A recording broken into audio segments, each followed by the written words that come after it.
Everybody. Thank you for joining, and see some familiar names in the attendee list. But for those that don't know me, I'm James Rowell. I'm one of the account directors here at Fornet, and I head up the housing sector business here.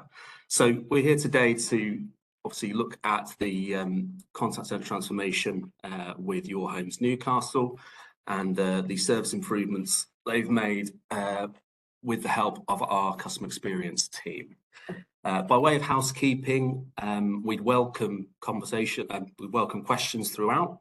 So if you look in the bottom hand corner, there's the chat facility. So please do pop your questions in there as they come. And there'll also be a Q&A section at the end as well. So in terms of the session itself, we're looking to make it very conversational amongst our panelists, broadly covering the challenge and background faced at YHN, process and approach we took and have taken, and ultimately the initial outcomes we've achieved and the future strategy and roadmap that we're working on together with YHN. So to introduce the team from Fornet, obviously you've got myself, you've got Ollie and Alan from our CX team who head up the CX team here at Fornet, and of course Rob from YHN, and I'll let Rob do his introductions once we get into the conversation itself.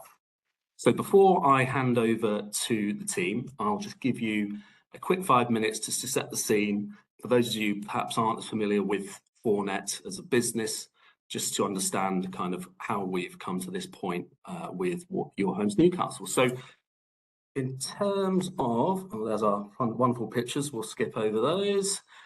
So in terms of Fornet, we've been in business now for coming up for 20 years, and customer contact solutions, or as we term now, workplace in the middle there, is formed the core of our business for the entirety of that period, and underpinned by our secure infrastructure and cybersecurity propositions.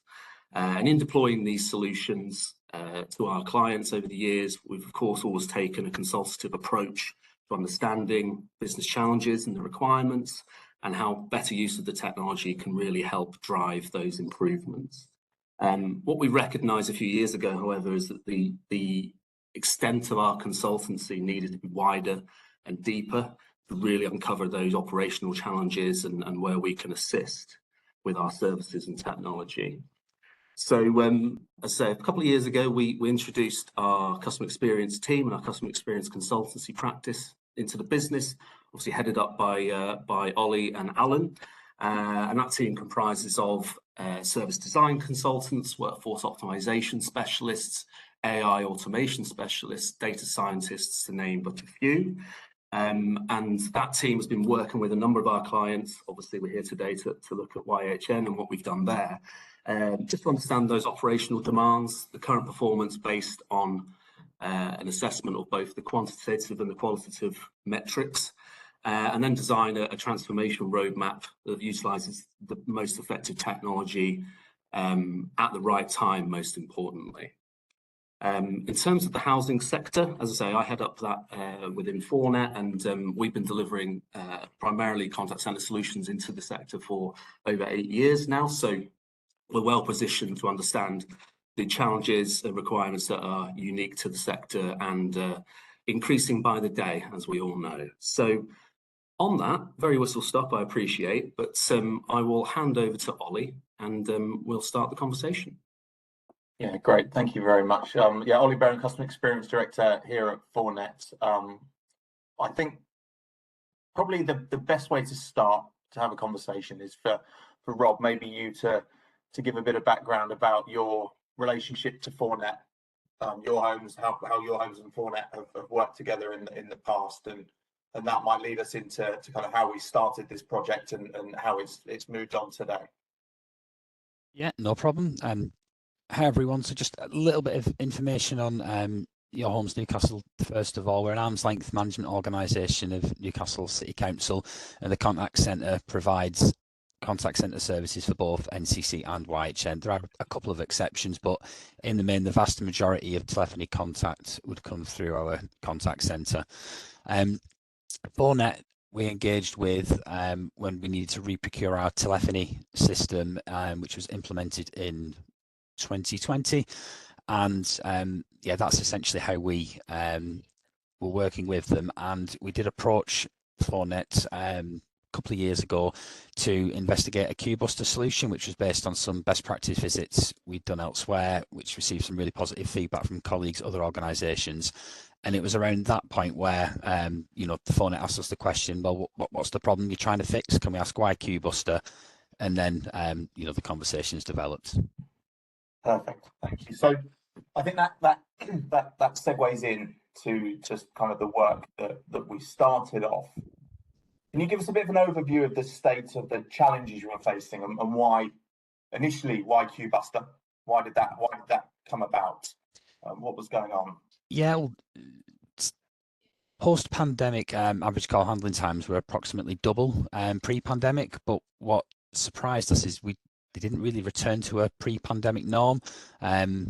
You know, volumes were reasonably static, but the complexity of calls, increased customer vulnerabilities, also some technical and process changes as well, which were working against us, essentially led to more demand than what we could effectively service, and that resulted in a significant increase in call wait times.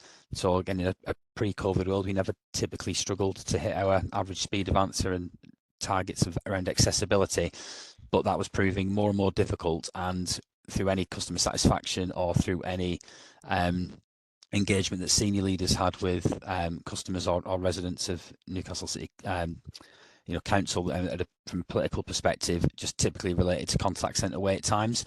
So our view was it was challenging to.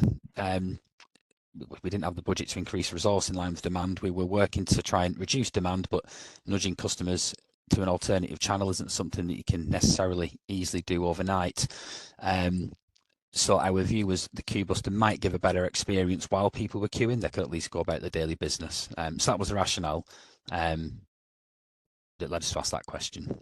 Yeah, perfect. That makes sense. And Alan, I think if I can bring you in on this, you know, introduce yourself, a bit about your background and why, when this challenge was posed to you, the suggestion of procuring the technology necessarily wasn't the answer, and the approach you took at that point. Yeah, thanks, Holt. Yeah, so a little bit about background. Because I spent 30 years building, solutioning and running large scale and small scale contact centres around the world, really, primarily in the UK, but positioning things out in other territories as well.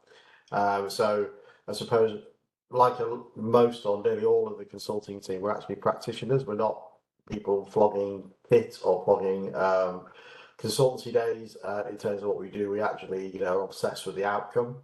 And so when Rob, I suppose, raised it, and I was relatively new to the business when that request was asked for, that we really want to understand the problem. You know, we think our unique selling point, which is the way we work, is we try and understand the problem better than anyone else, which then, you know, the technology is something that we can pick from, you know, a wide raft of solutions to solve that problem when we work. So, you know, the engagement was, I suppose, you know, I was relatively new to the business, as well, most of the team in terms of being new, but Your Homes Newcastle was an existing client, and they obviously had a problem, and we suggested that we would engage in a way to try and help. And the way we thought about doing that, once we understand the problem and thought really QBuster wasn't the answer. The premise of that technology is that it's about mismatches in demand throughout the day, that you can reallocate activities when you've got availability. The contact centre is under pressure, and that availability didn't exist. So we thought, can we go in and run, you know, what we call a diagnostic for a period of days? So including you all, we were there, that 4 or 5 of us turned up.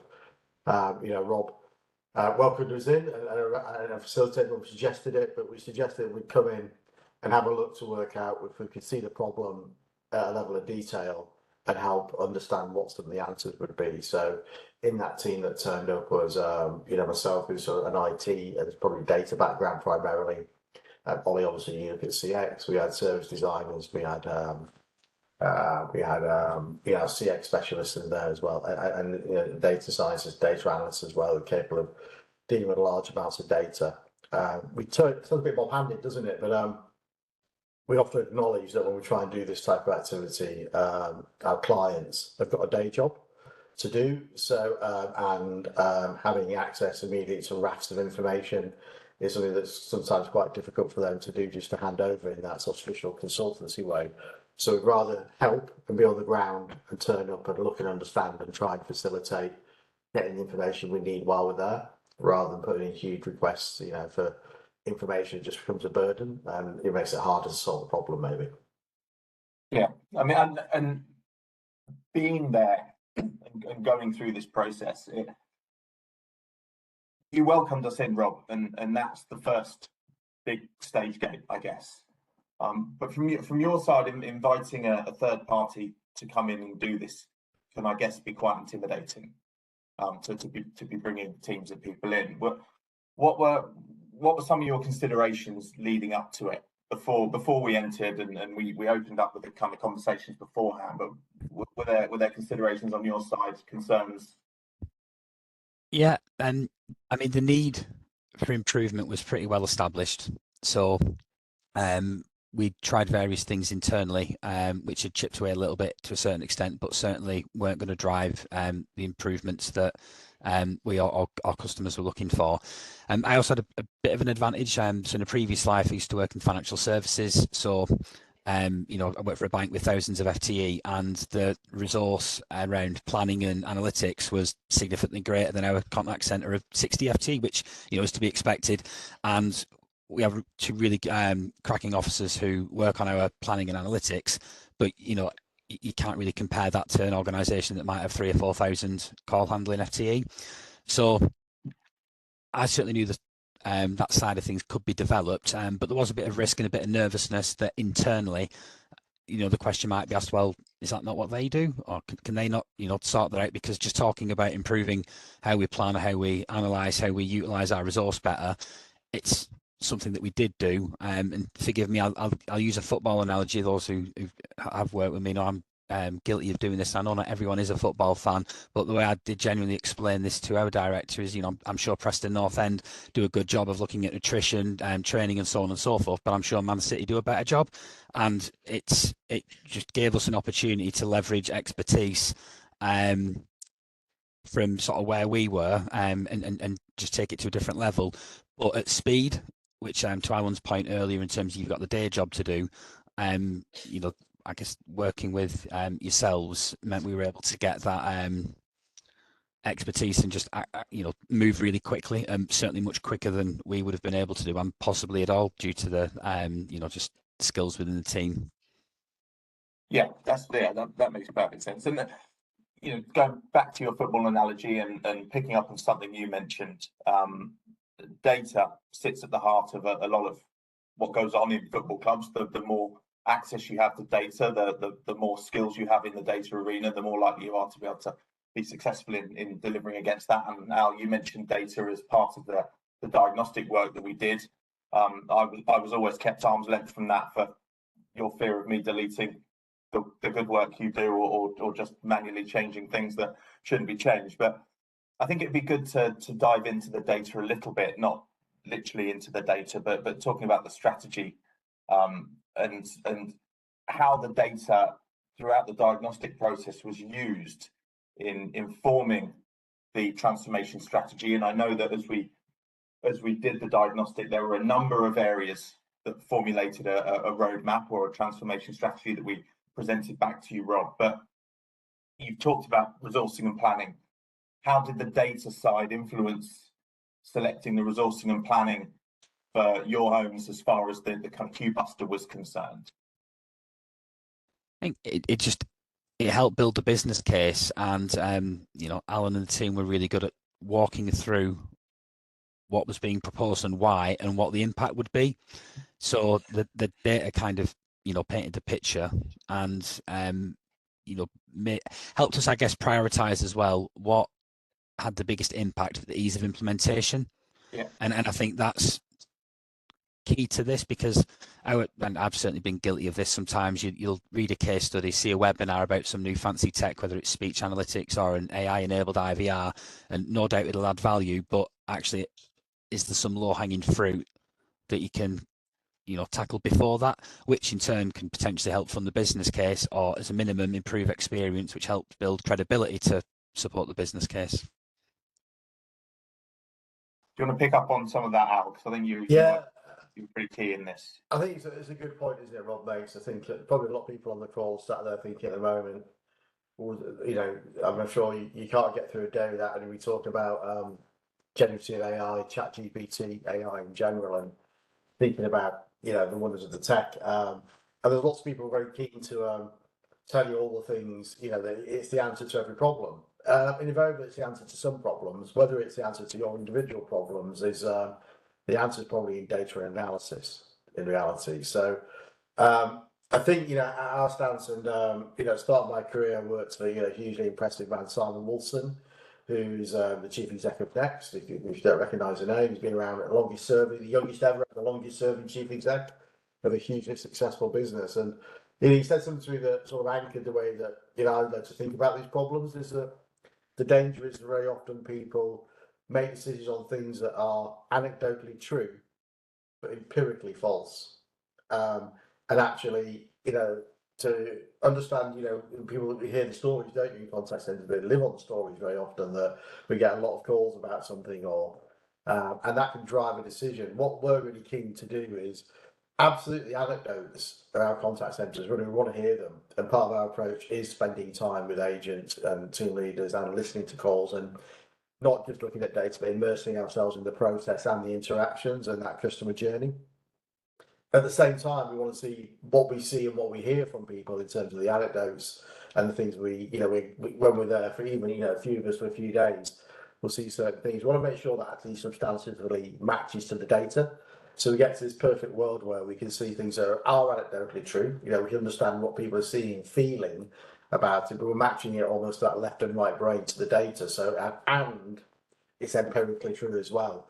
And that just means as a starting point that we don't really discuss technology, which is a bit odd, right, from a company that sells technology. We want to understand the problem better than anybody else. We want to understand sort of the, you know, the heart and the brain, the emotion and the data better than anybody else, and match the thing together.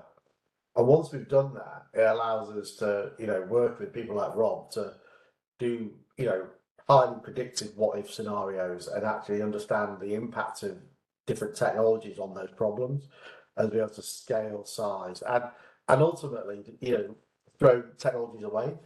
At the start of this process, you know, Qbus was a technology we sort of put on the back burner.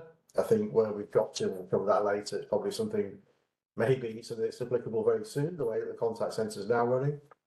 But then we use the data to prioritise the actions. A bit to your question, we use it to understand the size and scale of different interventions, and then we try and put them in an order that's logical. And that order really is, you know, very often we understand people, if it involves spending money, doesn't always spending money on technology, but if it involves spending money on technology, can we put the technology in an order that each subsequent deployment of the technology delivers such a benefit that it pays for itself, and then it pays for the next technology as well. So we create a roadmap using the data, which is very logical and driven by data, that and we can move those things around. They're not mutually exclusive, but we can work with clients on a roadmap that gets their objectives, knowing that it's bite-sized chunks that we can run at very quickly that deliver benefits, you know, not necessarily immediately, but in incredibly short space of time. That means we have the confidence to move to the next step. So we do that through, like we said, understanding the journeys, understanding, you know, the stakeholders, the customers, and the contact center advisors, agents, whatever you call them, your business colleagues, are really important. And that we spend time with those, listening to those, and we can model things out to start thinking about a roadmap that is sequenced in a way that gives a maximum impact and benefit to our clients and their customers. And I follow on and kind of build on that. It's both of you really, both you and Rob. Workforce planning is clearly vital in managing an operation in contact centres and customer service in that space. Can we outline the methodologies that you and the team applied to this, Al, and how they've improved upon what Rob was doing previously? And I guess the bolt-on for you, Rob, is you were planning before, right? It's not like you weren't, and not like the operation wasn't being planned. It was. how have you adopted the change, and how have you seen that change come through? And what was your mindset as the proposal was given to you that this is something that we would like to support you with? So is that, you would like me to go first, Ol, just about? Yes, yeah, either or. Yeah. So I think first thing to say is that the team are planning, the team, are a really good, great team, and they are experts at what they do, and they are experts in running in terms of a contact centre for a housing association and council, which is, is an area of expertise. I suppose we have as a team is, we've run in BPO and in private sector, big estates of people in lots of different scenarios across, I looked after in terms of planning team for 30,000 FTE. And what that means, I suppose, is we've got lots of scars on our backs of things we've done badly because we're looking after, hundreds of clients at once, potentially, or environments at once, and we get to, learn from our clients. So we've just got different experiences in terms of the teams, but the approach generally we come in is, and I wonder if this will raise any questions or observations for people listening. Is that the first question we ask is, can you count all the work that you do in your contact centre that your people have to do? It's quite easy to count things on telephony, isn't it? And we get stats out of telephony reports and things, but can you count it? And invariably, you've got complex environments in housing association, handoffs and lots of third parties. And your repair teams and other type of teams that you're dealing with in third parties. So some of that work sometimes can fall between the cracks. The second thing is we look at is, can you time that work as well? AHTs are a wonderful metric that actually only workforce planners and accountants are bothered about.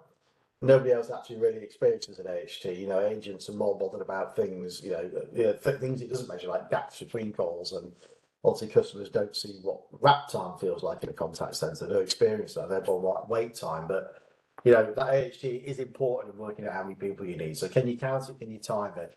And the third bit is actually, is your work organised in a logical way that makes it as efficient and effective as possible? How good are you turning the hours that you pay for into actual work? That sort of work to pay ratio. We have benchmarks around that and lots of experience. We know what world class looks like, and we know what not so good looks like. So they're the three things that say: can you count it all? Can you time it all?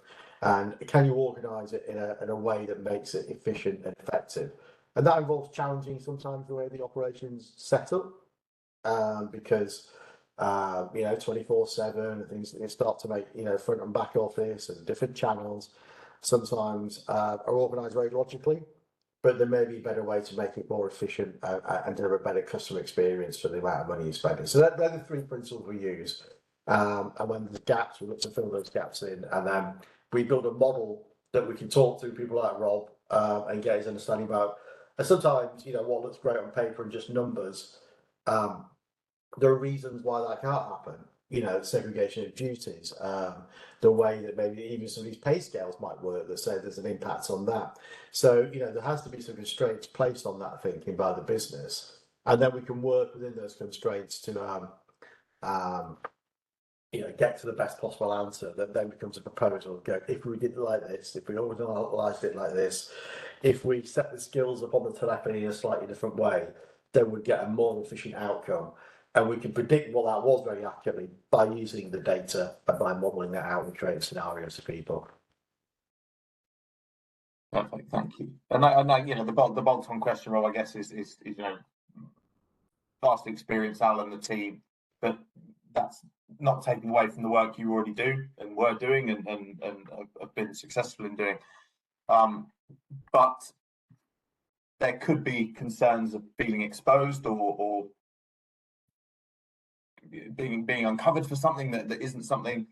From your perspective, having received the insights and the information that Al and the team pulled together, it'd be useful to get a kind of bit of context from you about your taking of it and then adding that to your strategy and going forwards with it. Yeah, and there is always a risk when, you know, someone comes in and proposes a different way of doing something that's either not well received, or that, you know, someone thinks, oh, why didn't you think of that? But in all honesty, everyone was so motivated to improve outcomes. Um, no one was really precious that the idea may have come from somewhere else. And, you know, some of the improvements that were made, so getting the data out of the system, we used to have someone spend in the hours per day copy and pasting. So we've got a lot of lines across the housing organisation and the council. You know, just being able to automate that, which is something we had explored with our internal guys, and just, you know, not used to working with Avaya and in the detail the system weren't able to do that. I think that was done in a week or so, and that saved hours a day, which we can then use that time productively to do something else, and also stuff that's a bit more engaging than copy and pasting. Yeah. So, you know, whereas, you know, there is a risk that people may have found that a threat, or you know, someone could have said, well, you know, why have we not thought of that? You just have to be honest. I just used my example before. You know, the guys have some expertise in areas that we didn't. We're focused on improving outcomes. We're able to leverage it at speed, and, you know, certainly from a stakeholder perspective, everything's exceeded expectations. So that, you know, hasn't really been a risk that's come to fruition.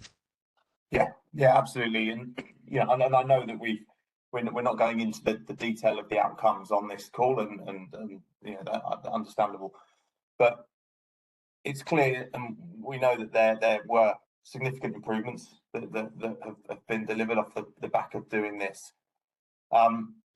It'd be useful to understand a bit about how these changes have enhanced employee and hopefully ultimately tenant satisfaction. And from your side, Rob, you know, what are you seeing your side as far as the metrics that matter? There's been a significant reduction in the average speed of answer, which, you know, I don't mind sharing. We do this at many industry events, so some colleagues at other organisations will have heard these stats before. But November was a low point, but that was around 14 minutes. You know, towards the back end of April, that for a week was 3 minutes, and we've got days where it's, you know, less than a minute, and that's continuously improving. So, you know, we don't really intend to keep driving it to a pre-COVID level where we might be in the sort of 20 to 30 seconds average speed of answer, but certainly anywhere that's around a minute, 2 minutes, we'd be happy with. Just to, I mean, it's great to talk about numbers because that's a measure of experience and people will get that, but I think the human comments sometimes bring it to life a little bit more. One of our CSAs said, Rob, I think there's a problem with the lines. I said, why, what's up? He said, I've had some gaps in between calls today. You know, well, you're supposed to have a little bit of a gap in between call from time to time. We're not meant to have 15 and 20 calls and more continuously queuing with absolutely zero idle. And just to, you know, to share a stat on that, there are some agents on some lines that were having less than 1% idle time over a month, which, you know, isn't sustainable. So while a lot of the planning stuff has helped, there's also a bit of a knock-on effect. So whilst it's difficult to attribute this entirely to this because we were doing some other stuff as well, but, you know, sickness has halved over the past few months. Absolutely no doubt this has played a part in that. Absolutely no doubt that some of the other stuff we were doing has played a part in as well. And I'm not too worried about trying to distinguish, you know, what's driven what. The fact that we've, you know, had such significant improvements is what matters. And from a customer perspective, you know, we do a CSAT survey on the back of a call. It's been a long time since we've had positive customer comments to say how quick and easy it was to get through. We usually do really well on sort of empathy and the soft skills of the guys, but any survey is usually tagged with the line at the end saying, yeah, you know, such a body was lovely, but it took far too long to get through.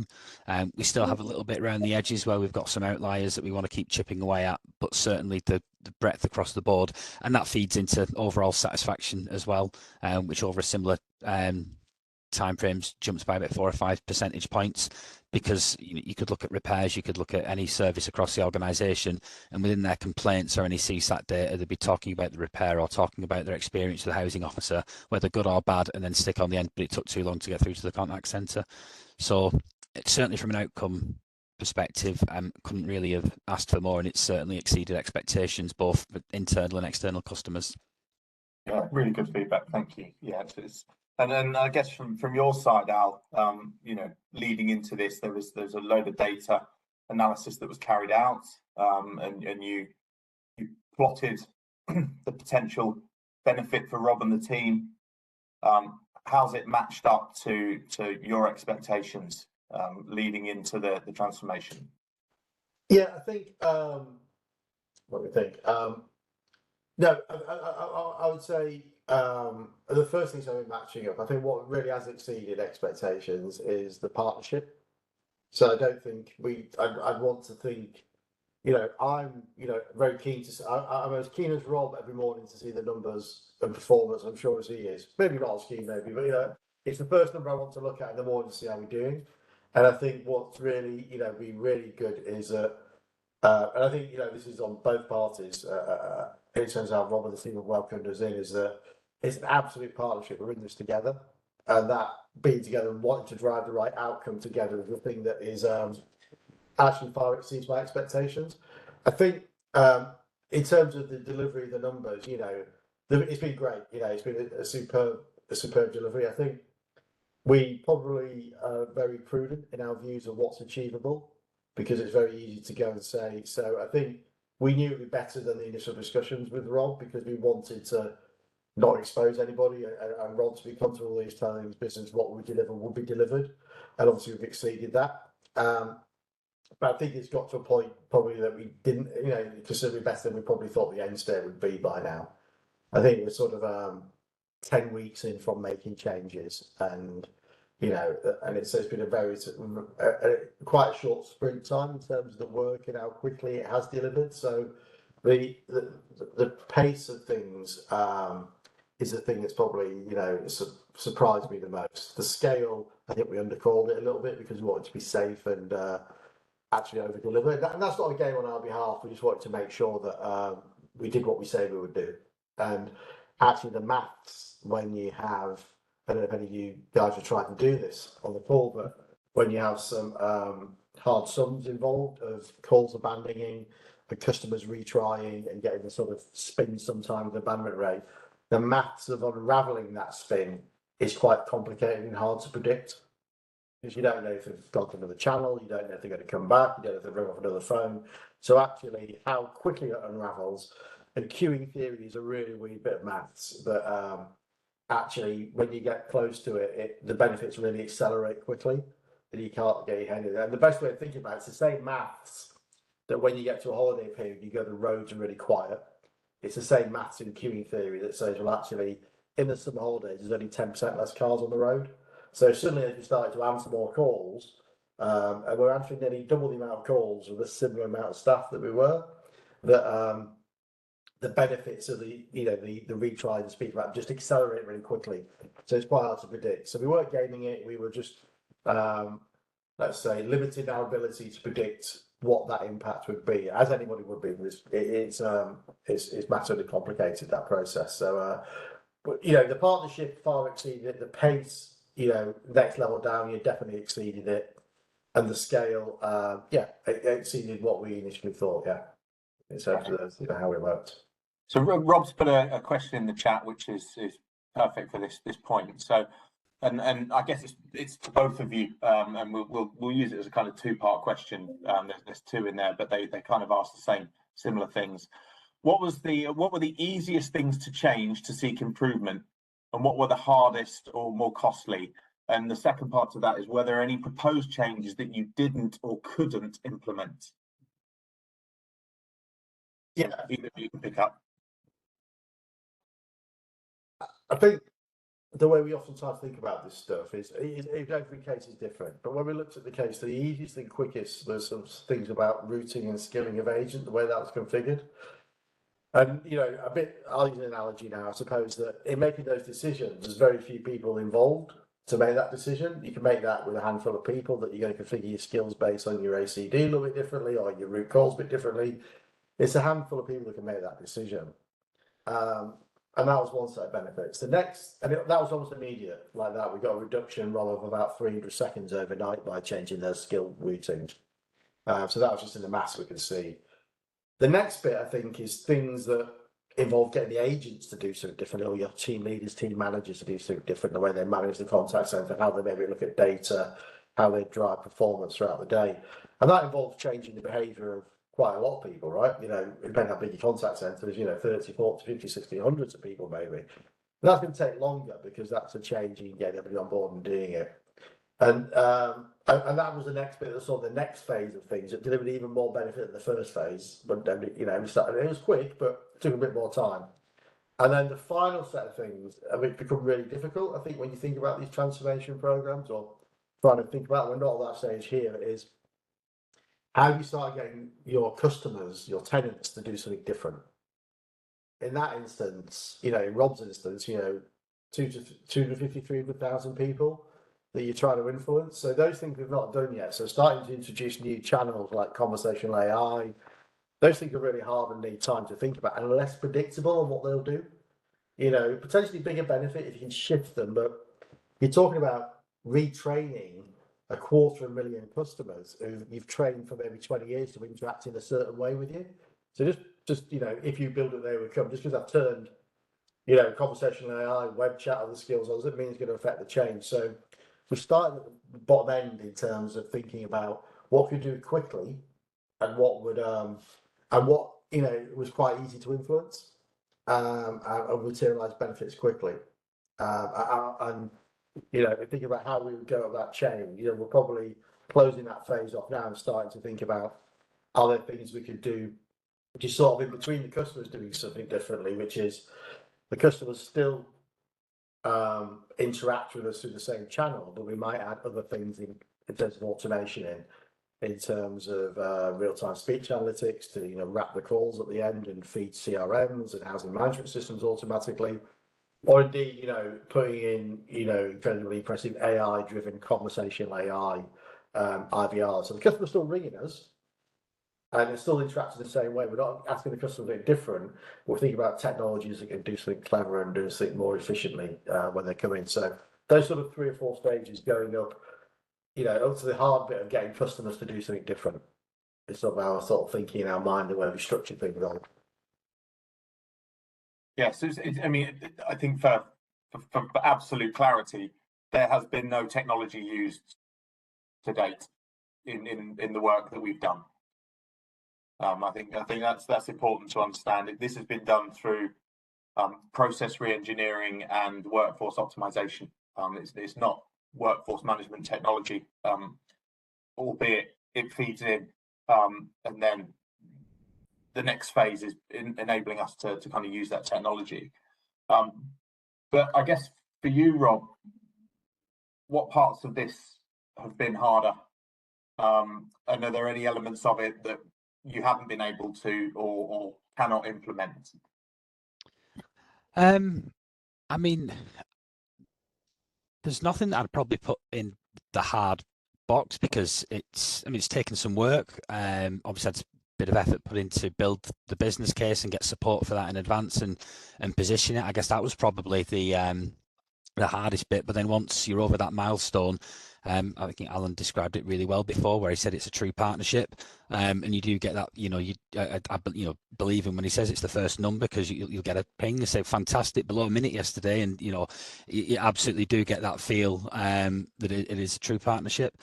In terms of the stuff we've then done after that, you know, it's taken a bit of work, but because it's the way it's structured, and I guess it's gained credibility quickly through delivering the quick wins, everyone's been really keen to engage with the next bit of the process. And then, you know, I guess the only thing I suppose didn't or couldn't implement, I guess, is the Queue Buster, because that was actually the original request, but for the right reason. We're actually at a point now where we could probably engage with Queue Buster, because we do have some pockets of idle where you might say, well, actually, maybe we could shift some calls from that time to later in the day. And then the next phase, I guess, is to look at those more perhaps complex and more transformational sort of big ticket items, which, you know, people will no doubt have heard a lot about, like, you know, you can't put the telly on without hearing about AI in some context or other. So we're no different, looking at AI enabled IVRs, potentially speech analytics, which can, you know, take the wrap, for example, out of the call and populate the notes without the agent having to type them at the end of the call. All those kind of it's a good question from Sharon. We didn't explain what Queue Buster was at the start of the call. Always dangerous to assume these things. Yeah, it's essentially I guess I'll let Alan correct me if we can do a better explanation, but it gives a customer the option not to queue, and then when they get to the front of the queue or later in the day, they can receive an outbound call back, but it then creates an extra queue for you to manage. So if you've got some idle time to deal with that, great. But if not, then you'll probably find it's just an extra level of complexity that doesn't really add any value. Yeah, that's a very good explanation of exactly what it is. So the last question I had really before we go to a kind of Q&A, if anyone has any additional questions to drop in, is I think you've pretty much gone through it now, Rob. How are these transformations aligning with your home's more strategic goals? And has it helped you enhance the other elements that you may have been considering as far as transformation are concerned and expedited some of that? Yeah, I mean, our purpose is to make living easier for customers, and if they can't get through to the contact center, then that's not making living easier. It in turn has a knock-on effect on all other services because we're typically the first point of contact. So in terms of overall satisfaction, links to regulatory objectives, which will be important for everyone on the call. It's got a massive impact, and it's one of those things. Obviously, customer service is much more holistic than how quickly you answer the phone. Absolutely, but we typically don't get many complaints around staff attitude and things like that. Of course, you get one from time to time. But the feedback from customers was very much it takes too long to get through to the contact center. So, that based on customer insight was very much our focus. We're certainly out of the stage where that's like a significant blocker. Like I say, there's a couple of outliers where we may have a bottleneck.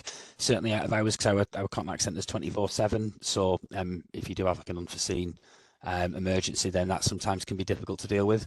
But it's much more now looking at, well, how do we improve the experience further through working with the business, improving repairs processes, enabling self-serve, and embracing those new technologies.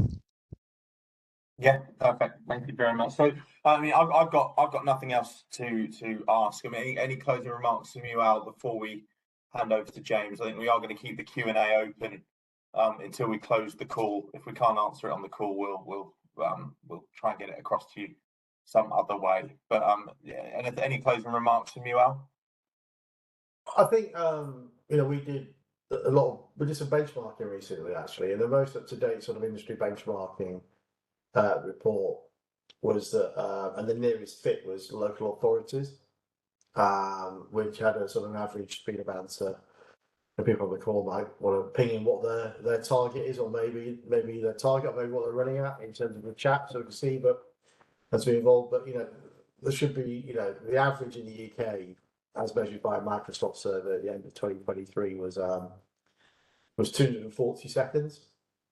In terms of for local authorities, which obviously there's sort of overlap here in terms of what we're doing with the housing element, and we're well under that number now, so we're way better than average, probably heading towards under half of that number potentially in terms of the direction of travel we've got in the next couple of weeks.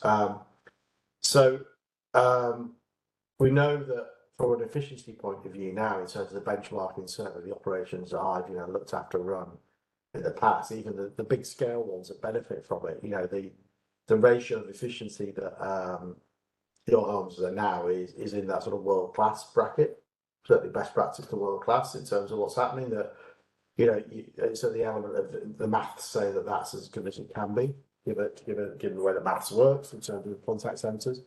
So what we know is we've got a really, really efficient machine now that we've worked on delivering. That any technology deployed will have the maximum impact on now. But also on the other side of it, that we're not potentially suggesting or thinking about technologies to work with Rob and the team on that won't have an impact. We've got a robust and proven data model and understanding of the business, and a highly efficient and predictive model and a highly predictive operation. That means that I think we're in a really strong place to work on the next bits of technology roadmaps. And we've got to that point. It's been quite a long relationship because there's lots happening in the hiatus from we're doing the diagnostics when we kicked off the work, Rob, in sort of January, when we arrived at the end of January. But those benefits have been delivered really quickly. 10 to 12 weeks on from actually kicking off on the engagement. So what's really exciting is we've got there really quickly, and actually where we could get to, you know, potentially in the next few months before the sort of the winter peaks start to drop in again. With, you know, although you wouldn't think of the weather at the moment, that we're not in winter, but anyway, before we get storms, and I know people have had storms recently and over the weekend, and we get some of the, you know, the uplifting people turning boilers on in October and all the things that go with that in terms of surge in demand. So it's been, you know, got to a really good place that, you know, I'm really proud of in terms of working with Rob and the teams in a partnership. But what is really exciting is, you know, where we go next and what the possible is, because as you said, we've worked on best practice and reporting and optimization of the contact center as it stands today. Actually, the next phase gets into some of the, you know, I suppose maybe gets excited about the tech and actually starting to do things, you know, potentially in a fundamentally different way. So it's, you know, I think, you know, the next phase is going to be equally as exciting as what we've done in the last, you know, in the last 10 weeks or so. Yeah, fantastic. Well, that's it from me. Thank you, guys. I appreciate your openness, transparency in the conversation. It's been great. Long may it continue. But for now, James, we'll hand back to you. Perfect. Thanks, Ollie, and thank you, Rob and Alan. That was fantastic, really insightful, and hopefully it's given everyone listening in and watching in some food for thought. And just on that, just a few things in terms of those sort of thinking points as we put here.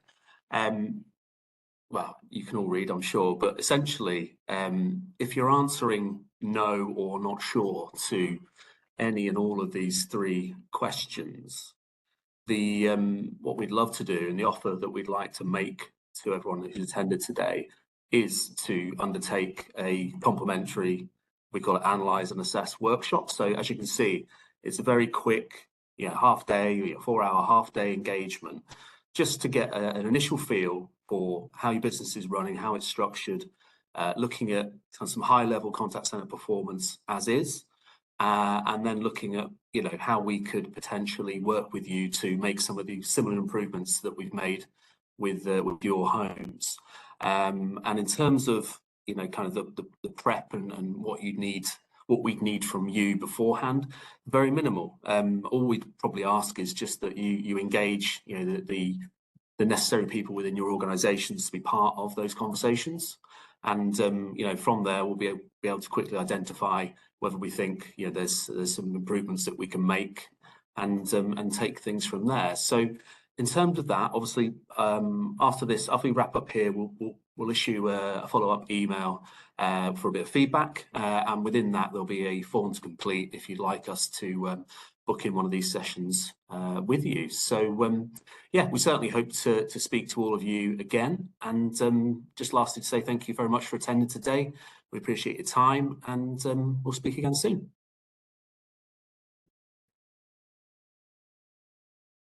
Thanks very much, guys.